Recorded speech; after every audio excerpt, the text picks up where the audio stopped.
He wasn't just another action star.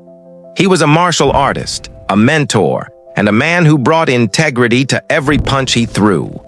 This is Richard Norton, the gentleman fighter.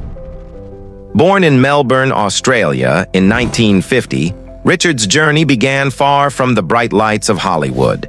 He trained relentlessly in martial arts, earning black belts in multiple disciplines, a true student of the craft long before fame ever found him.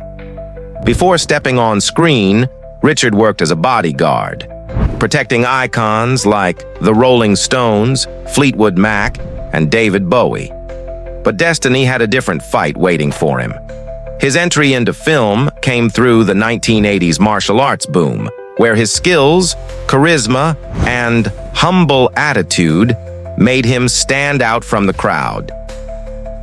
From Force, 5, and Jim Cotta to China O'Brien and Mr. Nice Guy alongside Jackie Chan, Richard brought authenticity and precision to every role. Off-screen, he remained a lifelong martial artist, a teacher who carried the spirit of discipline and respect into every aspect of his life. Even today, his presence commands respect, not for fame, but for the values he's lived by. He's the fighter who proved that real strength doesn't need arrogance, just honor, mastery, and heart. Richard Norton, the gentleman fighter.